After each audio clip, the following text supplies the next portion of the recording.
Bonsoir à tous, bienvenue, c'est lundi, c'est LFNA le MAG, un MAG qui va se décliner au féminin et avec un sifflet. Au sommaire de cette émission, nous nous intéresserons de plus près à l'arbitrage féminin en Nouvelle-Aquitaine. Nous sommes notamment allés à la rencontre d'une arbitre qui officie en D1 Arkema. Nous reviendrons avec nos invités sur le fonctionnement de cette corporation. Nous sommes également partis à la découverte de Brice Colonnaz, un arbitre qui reverse chaque week-end ses indemnités de match au profit de l'Institut Bergonié à Bordeaux qui lutte contre le cancer. Deux invités ce soir, il s'agit de Méline Laurent, arbitre assistante fédérale qui est dans ce studio. Bonsoir. Bonsoir à tous. Merci beaucoup d'être venu jusqu'à nous. Et puis en visio, la conseillère technique régionale en arbitrage, Sandra Renon. Bonsoir. Bonsoir Nicolas, bonsoir Méline, bonsoir à tous. Nous allons évoquer ensemble cette thématique de l'arbitrage féminin et solidaire avec un premier sujet que nous vous proposons, l'arbitrage féminin qui ne cesse de prendre de l'ampleur au sein de la Ligue de football de Nouvelle-Aquitaine. Hier, elles étaient 55 présentes pour un stage à Marsac-sur-l'Île au programme de la théorie mais aussi de la pratique. C'est Julien Curcy qui était sur place pour LFNA TV.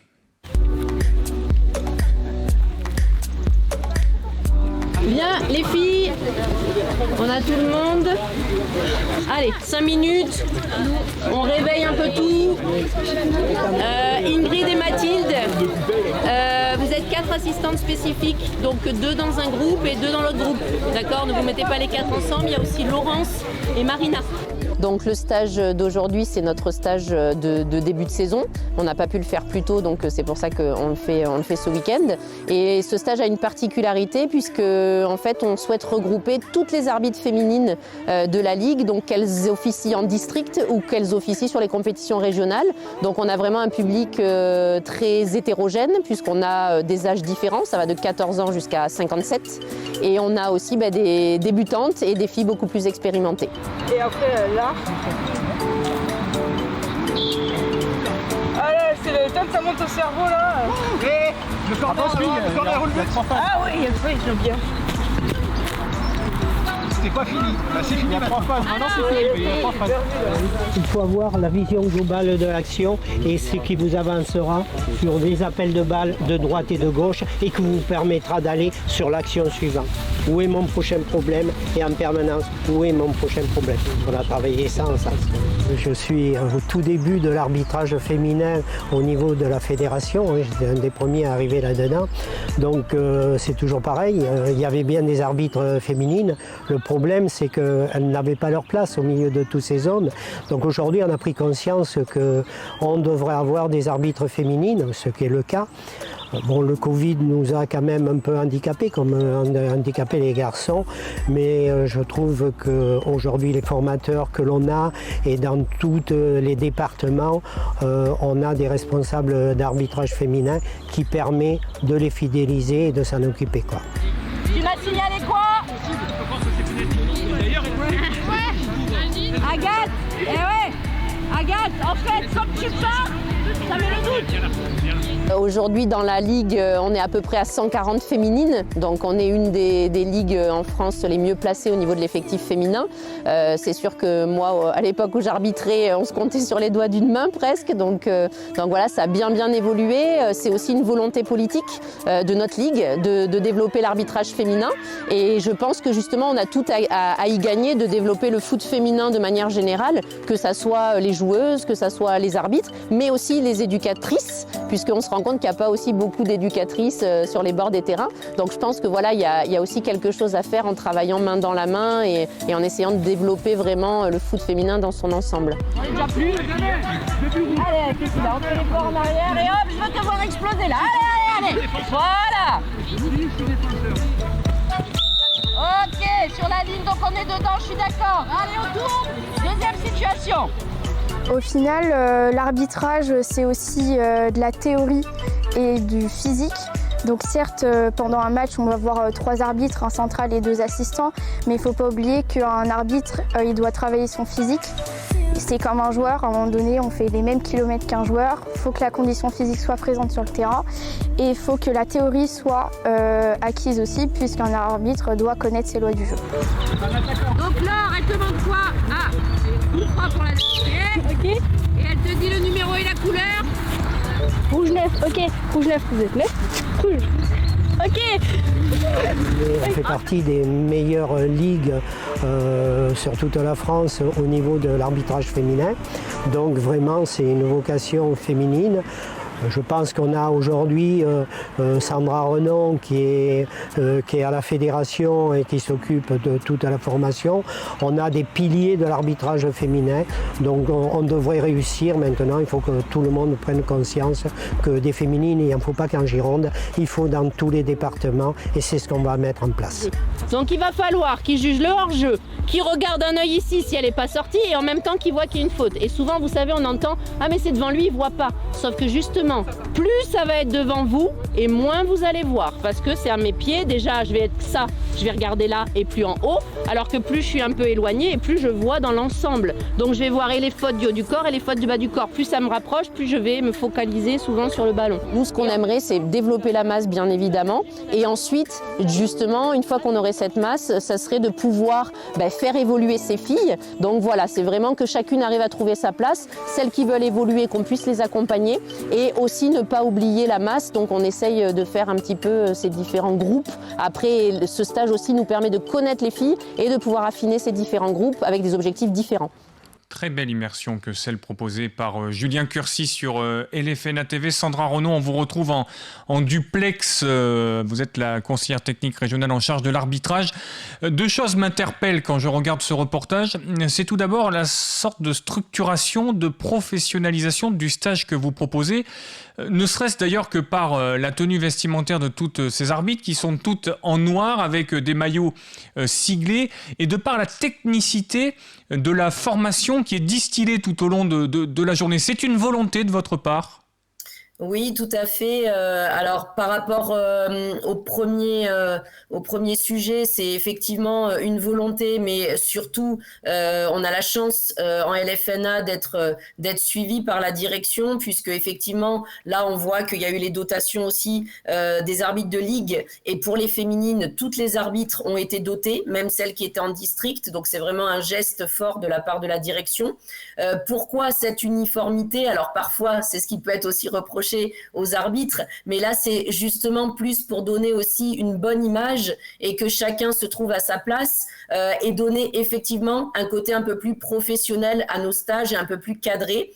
Voilà, donc après on retrouve ça dans ce qu'on essaye de leur apporter pour effectivement avoir un stage assez structuré, surtout que sur ce stage, la difficulté, comme on l'a vu dans le reportage, c'est qu'il y a de nombreuses filles et avec des niveaux très différents. Voilà, donc il faut arriver à structurer un petit peu le tout. Deux choses m'ont également interpellé. Vous évoquiez le nombre croissant de licenciés arbitres. Comment faites-vous alors que dans la plupart des ligues hors Nouvelle-Aquitaine, on dit qu'il y a une érosion du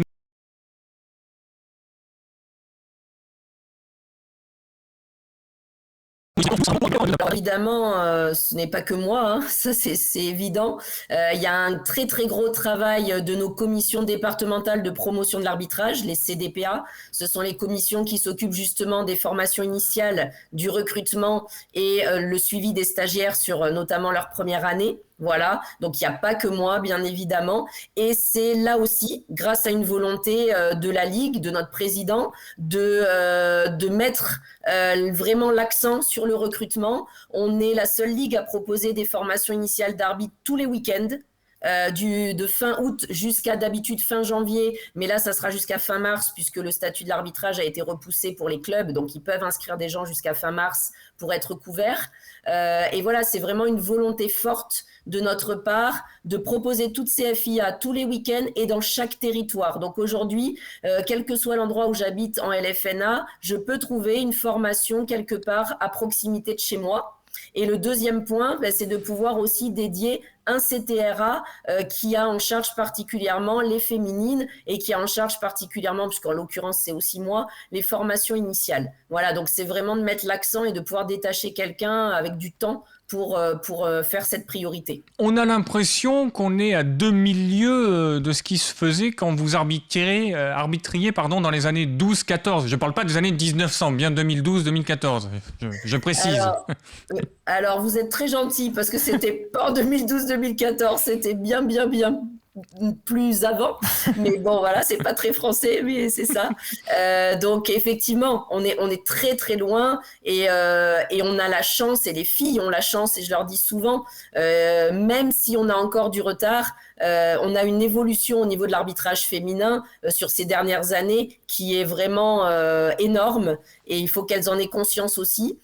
Donc on est très loin de ce qu'on pouvait avoir nous, et on était souvent noyés dans la masse. Aujourd'hui, attention, on fait en sorte quand même que les filles soient bien intégrées au niveau de tous les arbitres, hein. Il n'est pas question de les sortir et de faire du spécifique féminin tout le temps. Par contre, ça nous tient à cœur d'avoir ce stage pour vraiment qu'elles apprennent à se connaître et qu'elles se sentent justement moins isolées, même si aujourd'hui elles sont plus nombreuses. Et au niveau des FIA, de ce qu'on évoquait avant, il y a aussi un choix politique qui est de faire une formation initiale à 10 € pour les féminines. Donc cela aussi explique que l'on ait plus de filles qui puissent venir peut-être. Sandra Renon, restez en notre compagnie. Méline Laurent est sur ce plateau. Elle est arbitre assistante fédérale, donc c'est arbitre de touche, comme on le dirait plus simplement.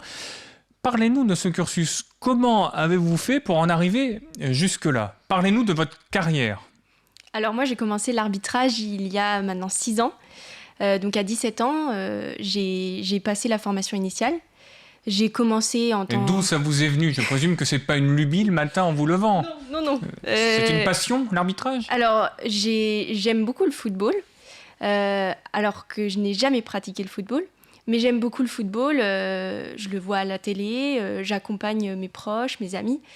Et je me suis intéressée, voilà, comme ça, par la suite des choses, à la fonction de l'arbitrage. Donc j'aimais beaucoup l'engagement, les prises de décision, en fait tout ce que devait faire un arbitre. Donc j'ai décidé de passer la formation initiale à 17 ans. Et donc je suis devenue arbitre après cette formation initiale. Sandra Renon, ce cursus-là est plutôt commun? Alors oui, effectivement, il y a eu une époque où on ne commençait l'arbitrage qu'à 16 ans. Aujourd'hui, l'âge a été abaissé à 14, puis maintenant à 13 ans. Et le parcours de Méline est assez commun, c'est-à-dire que souvent, forcément, ce sont des gens qui sont passionnés de foot, qui sont dans le foot. Effectivement, on a des arbitres qui n'ont pas forcément joué. Alors je sais que ça peut parfois être une discussion avec mes collègues, avec les coachs. Alors si on peut l'éviter ce soir, ça nous arrangerait.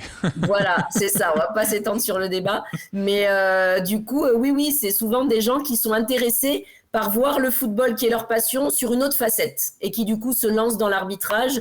Et Méline sera bien placée pour évoquer tout ce que du coup ça peut apporter ensuite dans sa vie personnelle ou étudiante ou professionnelle. Vous parliez de votre politique de développement, de séduction pour avoir de jeunes licenciés arbitres.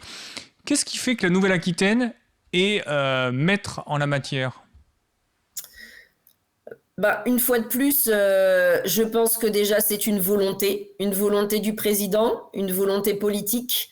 Sans ça, on ne pourrait rien faire, ça c'est sûr. Donc c'est se donner les moyens dans tous les sens du terme de pouvoir arriver à cet objectif, déjà, premièrement. Et ensuite, je pense que justement, et on peut le voir à travers ces stages, c'est une attention particulière que l'on souhaite prêter sur nos arbitres féminines. Nous allons faire un focus sur une arbitre, il s'agit de Marina Barbotin. On va revenir sur ces stages qui sont plutôt des moments de cohésion entre les arbitres. Marina Barbotin officie au niveau régional, elle nous livre son ressenti sur l'organisation des rassemblements au micro de Julien Curcy pour LFNA TV. Ce stage féminin consiste à rassembler l'ensemble des arbitres du territoire de la Ligue Nouvelle-Aquitaine pour rassembler toutes les filles et pouvoir intégrer les nouvelles, partager les expériences et voir ensemble tout ce qui se passe par rapport à l'arbitrage dans notre ligue. Alors moi, mon rôle aujourd'hui, c'est qu'en tant qu'ancienne, c'est de partager mon expérience avant tout avec les autres filles et pouvoir leur apporter aussi bien des conseils, de la matière en termes d'arbitrage. Alors l'arbitrage, c'est venu un peu bizarrement. J'ai accompagné une amie qui elle-même était arbitre et qui m'a dit pourquoi ne pas tenter l'expérience, et je suis rentrée dedans il y a 24 ans maintenant. L'arbitrage féminin se développe de plus en plus, peut-être pas assez à mon goût, mais des évolutions sont faites, notamment sur ma filière qui est l'assistanat au niveau de la fédération. Alors les ambitions de la Ligue, je pense que c'est de découvrir des pépites, continuer à progresser dans l'arbitrage féminin puisque c'est un football qui se développe et du coup un arbitrage qui doit suivre et autant faire arbitrer des femmes aussi bien au niveau des garçons que des filles. Et après, moi, mon évolution, malheureusement, c'est stoppé au niveau fédération, mais je compte quand même continuer au plus haut niveau régional autant que je le pourrai. Et vous n'aurez pas échappé que Marina Barbotin a écopé d'un carton jaune pour port du bijou. Sandra Renon, je vous taquine un petit peu. Une question qui va peut-être vous paraître anodine, mais les arbitres de D1 Arkema, on sait qu'il y en a 3 ou 4 en Nouvelle-Aquitaine, on aura l'occasion d'y revenir, mais est-ce que ces arbitres-là deviennent professionnels au fil du temps ? Alors effectivement, nous on a 3 arbitres centrales en D1 Arkema et 2 assistantes. On peut peut-être les citer ? Comment ? On peut peut-être les citer ? Oui, bien sûr. Alors, on a Maïka van der Stichel, qui d'ailleurs est ce soir sur un match de Bosnie contre le Portugal. Donc, on lui souhaite bonne chance au passage. Donc, Maïka qui est devenue internationale également. Donc, une belle carrière qui s'ouvre à elle. On a Emeline Rochebillière, qu'on va voir plus en détail si mes informations sont bonnes. Et on a aussi Savina Elbourg, donc, qui officie toutes les 3 sur la D1.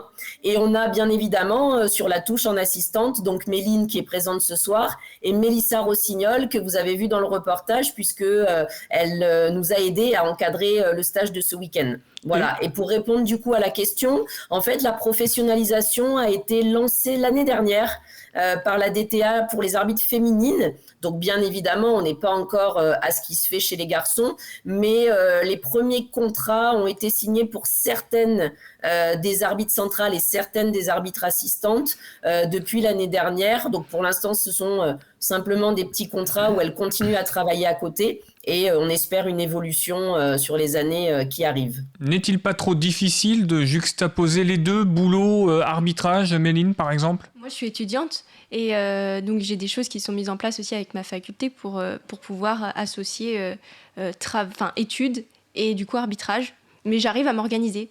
C'est une certaine organisation. Alors on parlait de votre parcours. Comment ça se passe ? Quel est le modus operandi d'un week-end Sandra Renon nous parlait des arbitres qui officient au centre. Ça veut dire que vous formez des trios et que vous partez un peu partout en France et en Europe. C'est comme ça que ça marche, techniquement parlant ? Alors les trios, nous en D1, il n'y en a pas encore. Donc il n'y a pas de trio ni de duo. Pour le moment, tous les week-ends, on change. Alors après, comme on n'est pas nombreuses, on tourne plusieurs fois avec les mêmes personnes dans la saison. Et donc tous les week-ends on se retrouve donc, en fonction de nos désignations qu'on a à l'avance. Donc vous pouvez aller un peu partout en France. Exactement. Vous faites de la D1, de la D2 ? Comment ça se passe ? Juste de la D1 Arkema au niveau fédéral. Et ensuite quand il n'y a pas championnat ou quand je ne suis pas désignée le week-end sur les matchs de D1, là je suis du coup désignée chez les hommes à la touche, donc en R1. Donc vous ne faites que de la touche. Vous ne pouvez pas faire de centre en R1, R2, R3. C'est mon choix, j'ai décidé de me spécialiser à la touche. Et alors pourquoi ? Alors justement, quand j'ai commencé à arbitrer, donc j'ai commencé au centre, mais j'ai commencé à faire du centre et de la touche, et donc j'ai commencé vraiment à apprécier la touche. Je me suis sentie plus à l'aise, j'ai vraiment ressenti ça comme une vocation, et donc au bout de il y a 3 ans, j'ai décidé de demander à me spécialiser à la touche. Sandra Renon, c'est régulier qu'une jeune femme vienne vous voir et vous dise « Tiens, je veux faire plutôt de la touche, plutôt du centre ».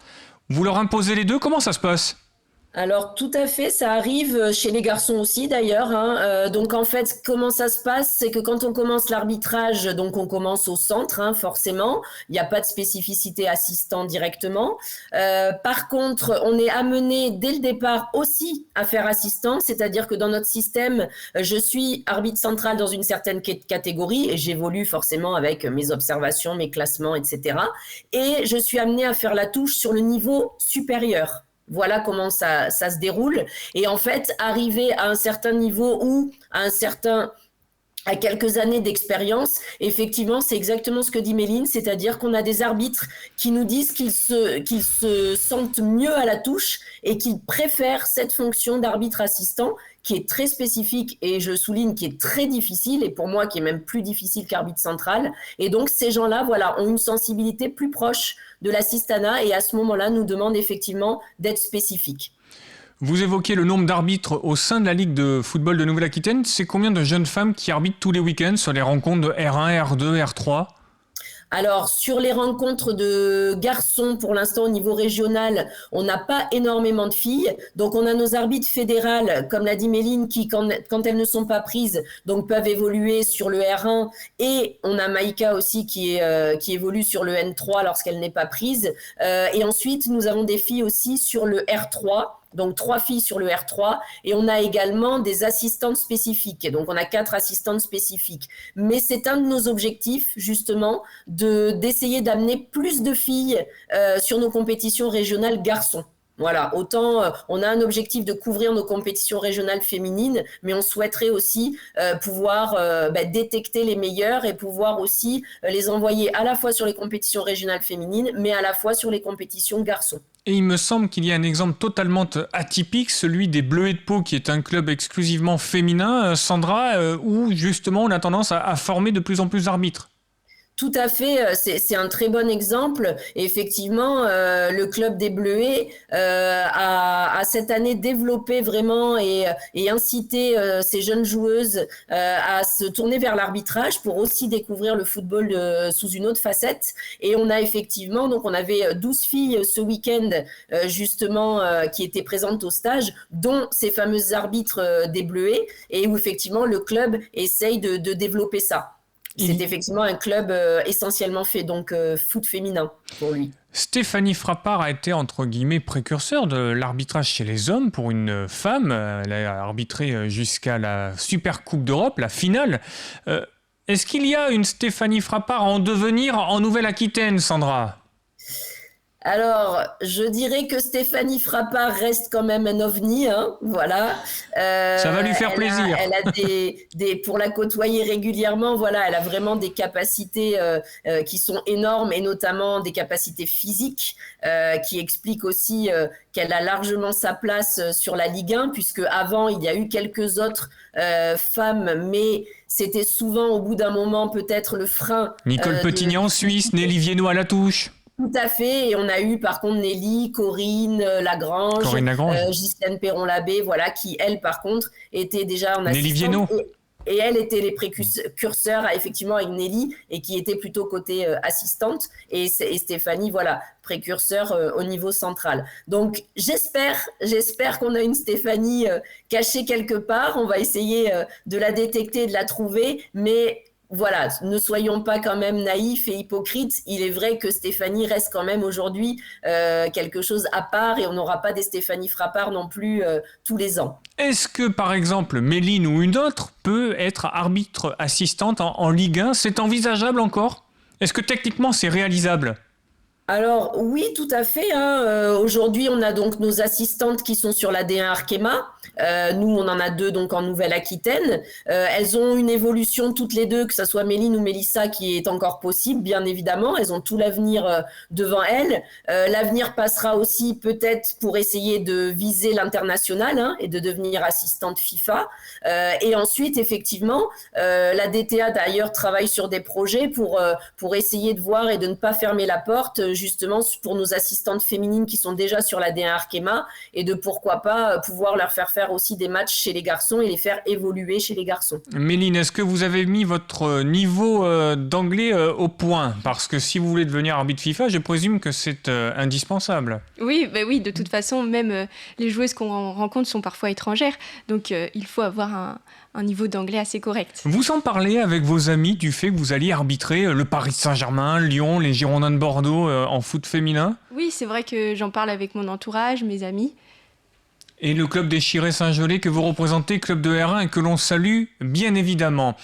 Restez avec nous, nous restons en Nouvelle-Aquitaine puisque vous le savez, l'arbitrage féminin ne cesse de prendre de l'ampleur et Sandra Renaud nous expliquait à quel point d'ailleurs.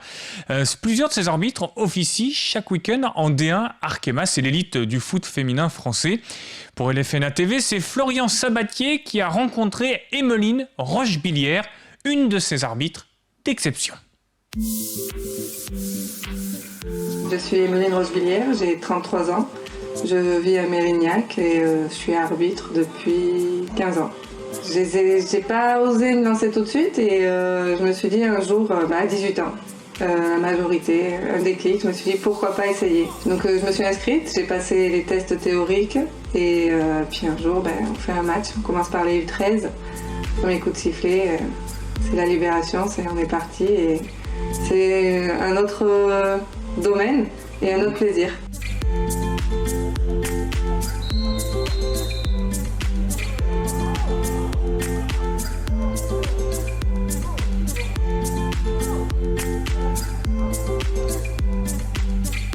C'est de prendre la décision d'être la personne qui décide en dernier, celle qui va prendre la dernière décision, qui va prendre ses responsabilités et qui va aussi couvrir les responsabilités des assistants. Assistance, c'est autre chose et c'est aussi toute une difficulté. Il faut avoir quand même l'œil sur le hors-jeu tout en ayant l'œil sur le jeu. C'est très difficile. J'étais quand même plus à même moi-même déjà d'être acteur central et d'être au cœur du jeu. Ce qui change déjà, c'est les acteurs. De passer de homme à femme, déjà, on n'a pas le même relationnel. Après, ça dépend du contexte du match, des antécédents qu'on peut avoir avec les équipes. En démarquement, on retrouve souvent les mêmes équipes, donc finalement, le relationnel avec les joueuses, on arrive quand même à créer quelque chose. Là, au niveau régional, j'en fais pas suffisamment pour créer quelque chose avec les équipes. Et à chaque fois, je change, donc j'ai peut-être pas la même approche relationnelle que je peux avoir en démarquement chez les filles. Mais après, le jeu est totalement différent. Chez les filles, ça va jouer longtemps, beaucoup. Et chez les garçons, ce sera un peu plus saccadé. Mais ce sera plus intense, plus de contact. Donc, l'un dans l'autre, c'est deux préparations de match différentes.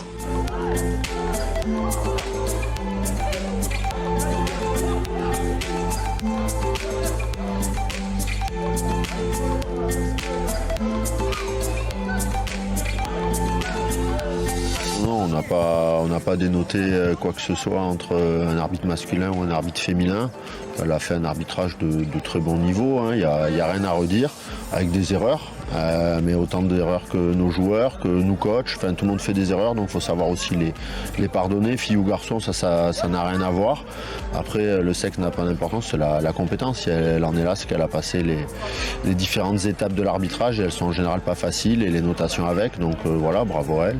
Non, c'est pas banal, et d'ailleurs moi j'en ai parlé à mes garçons avant le match. Puisque ce que par contre j'ai déjà noté, c'est qu'un arbitre féminin laisse un certain niveau d'engagement. Je ne pense pas que pour nous ce soit quelque chose qui change.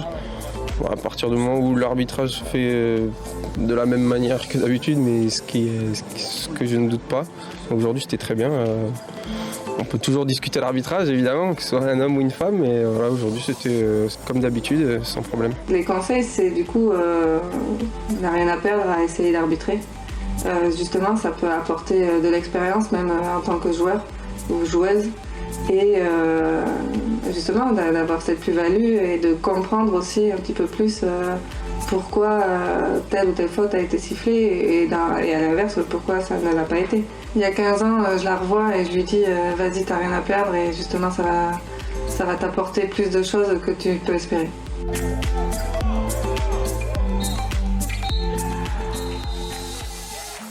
Belle immersion en compagnie d'Emeline Rochebillière. Sandra Renon, Emeline n'a pas peur d'infliger des cartons jaunes. Je l'ai vu sortir à maintes reprises des cartons, hein.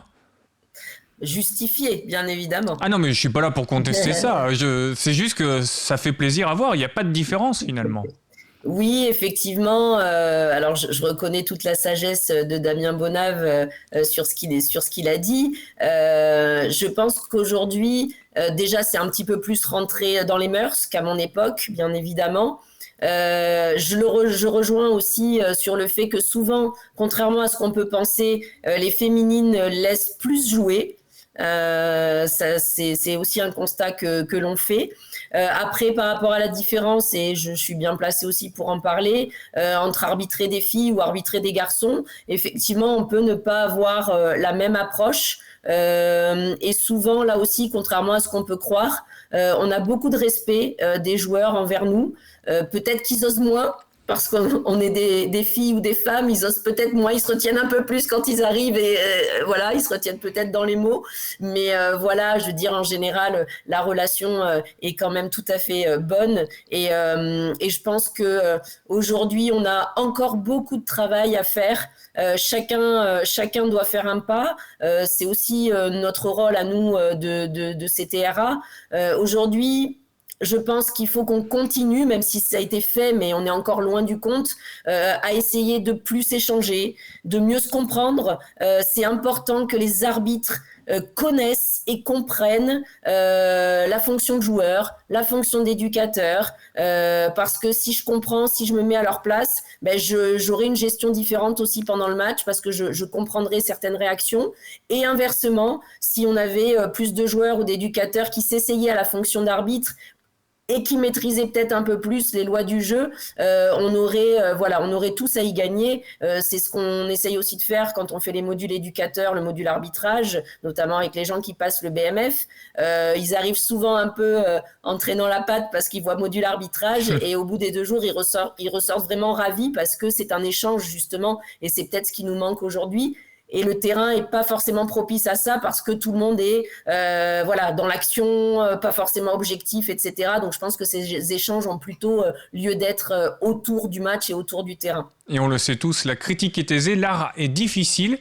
Sandra, il y a presque 30 ans, c'était, si ma mémoire ne me fait pas défaut, en novembre 93, Nelly Viennot commençait lors d'un PSG Martigues au Parc des Princes. Ça ne nous rajeunit pas.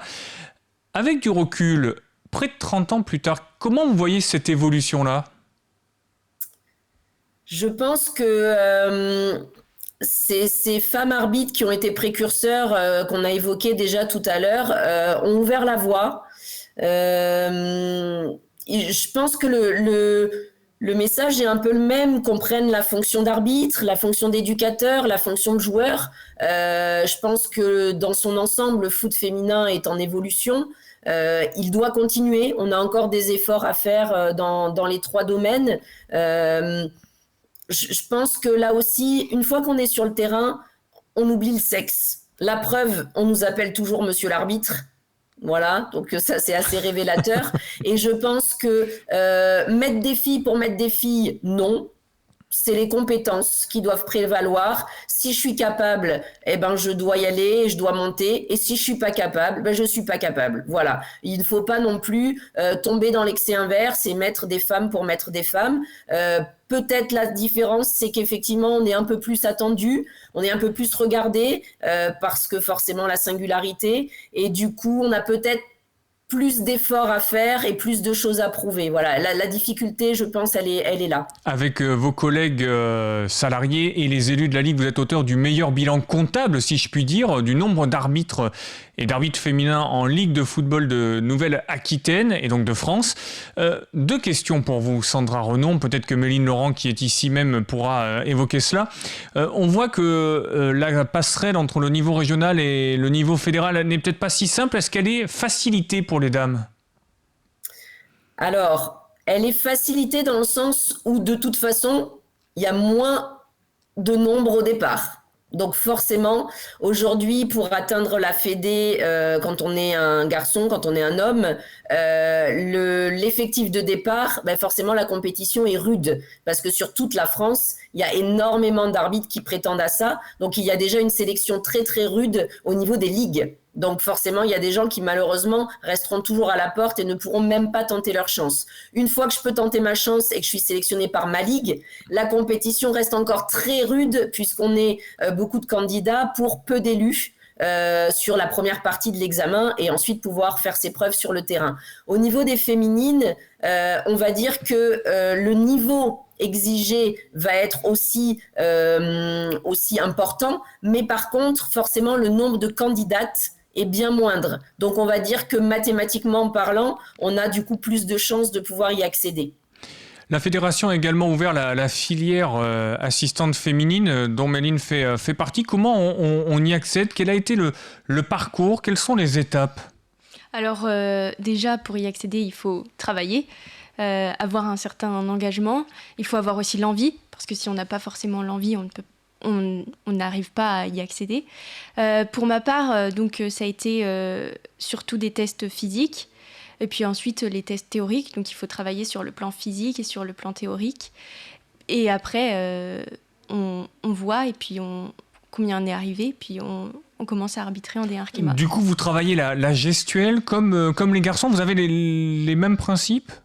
Les mêmes principes. Par rapport au lever du drapeau, à la signification de la touche. Ce sont plus des tests physiques, donc pour les assistants, c'est des tests bien spécifiques. Donc nous, on a le test, le CODA, les sprints et l'ariette. Donc c'est des tests bien plus spécifiques que les centraux. Donc c'est bien à part. Donc il faut travailler du coup les tests physiques pour les assistants. Oui, vous m'avez perdu dans toutes ces abréviations, hormis l'ariette du Mans. Non, ça n'a rien à voir. Non, pas du tout. Sandra, pardon. Juste une question. On voit quand même qu'il y a une avancée parce qu'il y a pas si longtemps que ça, en Ligue 1, en D1 Arkema, c'était la Ligue qui désignait les arbitres assistants. Maintenant, ça a été repris dans le giron de la fédération. Vous avez participé, vous avez contribué à cette évolution-là au sein de la Ligue de football de Nouvelle-Aquitaine? Alors, indirectement, oui, puisque moi, je suis aussi membre de la commission donc féminine au niveau de l'arbitrage féminin de la fédération. Et c'est quelque chose avec mes collègues qui sont dans cette commission, sur lequel on a travaillé la filière assistante depuis... Je pense que si je vous dis 7-8 ans, je dois pas être loin de la vérité. Donc, c'était quelque chose effectivement qui nous tenait à cœur. Pourquoi ?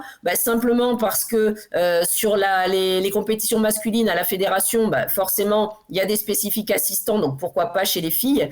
Et que forcément, moi, avec ma double casquette, avec ma casquette régionale et départementale, forcément, moi, j'avais aussi des arbitres féminines à mon niveau qui étaient intéressés, comme on l'a dit tout à l'heure, c'est une vraie vocation de choisir l'assistanat, c'est pas par défaut, etc.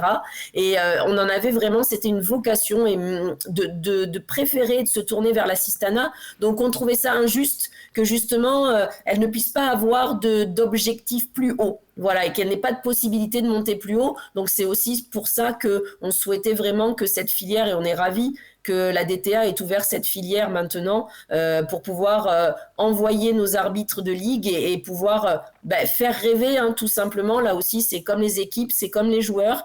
On est tous des compétiteurs, c'est notre passion. Et on fait ça pour aller le plus loin possible et être le plus efficace possible et aller au plus haut.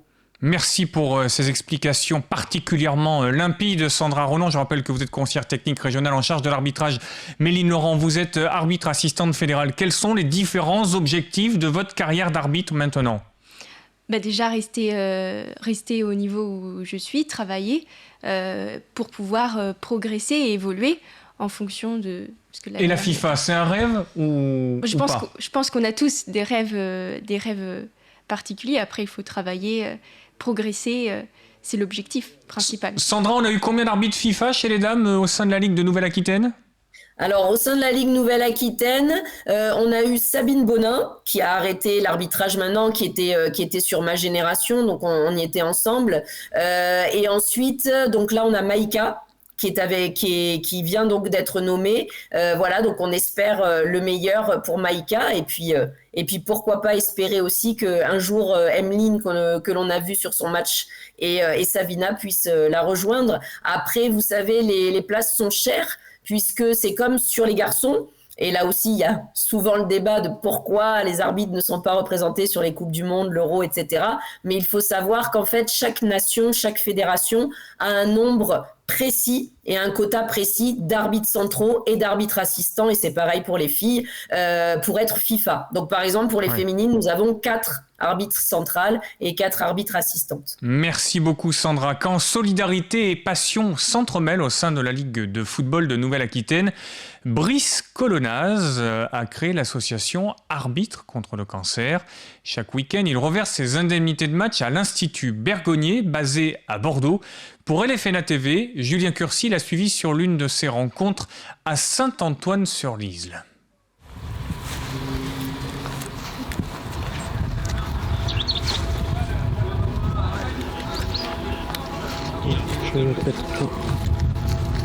Alors je m'appelle Brice Colonnaz, arbitre de foot de district.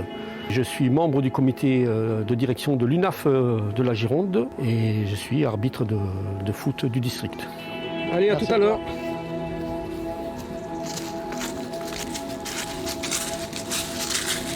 J'étais président de club il y a une vingtaine d'années et on manquait d'arbitres, donc j'ai décidé de passer en tant qu'arbitre officiel en sachant que mes 2 fils étaient déjà arbitres. Suite à ça, j'ai voulu montrer que les arbitres, on n'était pas là que pour arbitrer, on faisait du bénévolat. Donc sur un match de foot où, pareil, le président de club me disait les arbitres, ça nous coûte cher au district, entre les cartons, les frais d'arbitrage et tout. Et je me suis dit, il faut faire quelque chose. Donc j'ai reversé, avec un copain Christophe Bréau, je lui ai demandé si ça l'intéressait de reverser nos indemnités de match à l'Institut Bergonié. Et voilà, encore ici, voilà avec mon ami Olivier. Et bien sûr les rubans encore de l'association Arbitre contre le cancer, qui ont été fabriqués par nous. Là on peut être fier, on peut dire que nos petits papillons roses volent, survolent toute la France, et on peut être fier parce que c'est une preuve que le cancer touche tout le monde. Et nos arbitres de Ligue 1 le portent. Bien sûr ils ne l'ont pas mis pendant le match parce qu'ils ne sont pas sûrement autorisés avec la petite épingle et c'est le problème qu'on aura. Donc l'année prochaine on va faire des petits banderoles qu'on mettra comme les capitaines avec marqué Arbitre contre le cancer. La chance que j'ai, c'est que en haut niveau, j'ai mon ami, le président de l'UNAF de la Gironde, Olivier Soms, qui est très grand et qui est un grand ami et qui est membre du comité directeur de l'union de l'UNAF Gironde et puis Nouvelle-Aquitaine. Et Olivier sont allés avec l'UNAF nationale à Paris, lors d'une réunion, ramener ma banderole, Arbitre contre le cancer à Paris. C'est le dernier jour pour moi d'Octobre Rose, donc on va faire des photos avant match avec des petits des cartes. Donc moi je vous propose c'est faire des photos avec vous les capitaines, les trois arbitres, et puis le délégué. Et après, faire une équipe de Coutras avec la banderole arbitre contre le cancer, si vous voulez bien, capitaine. Et vous aussi, capitaine. Avec plaisir. J'ai moi-même été touchée par le cancer il y a 10 ans. Donc voilà, c'est vrai que quand il m'a sollicité pour devenir marraine de l'association cette année, j'ai bien sûr répondu oui tout de suite parce que voilà, c'est quelque chose qui me tient aussi moi à cœur.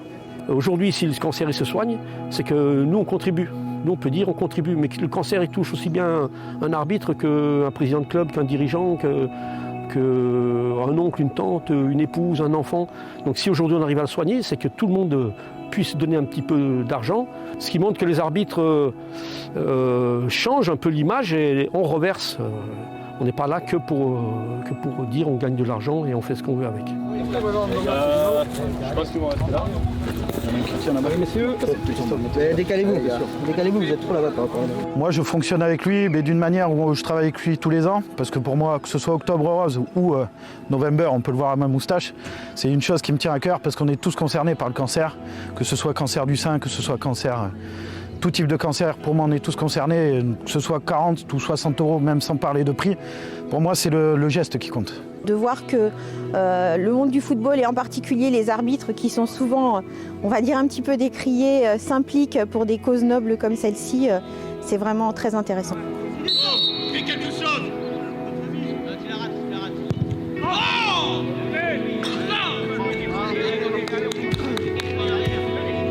Nous, on est là pour faire vivre l'association et surtout reverser de l'argent pour montrer que les arbitres, ils sont là pour faire leur match le dimanche.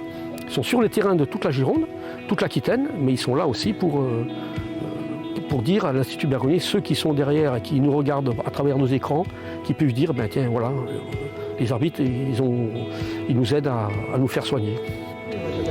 Merci, monsieur l'assistant, parfait, très bien. Très bien, non, mais il faut le dire. Bien gardien, bonne saison. Merveilleux exemple de la solidarité autour de cette passion de l'arbitrage de Brice Colonnas que l'on remercie. On remercie également le club de Coutras et le club de Saint-Antoine-sur-Lise pour avoir reçu notre envoyé spécial Saint-Antoine-sur-Lise où il y a eu une belle génération. C'est juste à côté de Saint-Seurin. Il y avait une très très belle équipe dans les années 90, notamment avec Mazolet, Gilles Mazolet qui était un grand défenseur. On remercie Sandra qui, elle, est une grande responsable de l'arbitrage de la Nouvelle-Aquitaine et qui a d'excellents chiffres et on vous félicite encore. Félicitez pour nous également tous vos collègues. Merci Sandra, à très bientôt.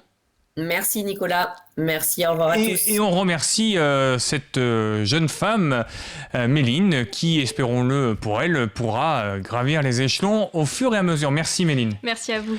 La semaine prochaine, c'est Denis Balbir que vous retrouverez pour l'émission de dimanche et de lundi. Je vous retrouverai la semaine qui suit. À bientôt, merci de votre fidélité. Au revoir.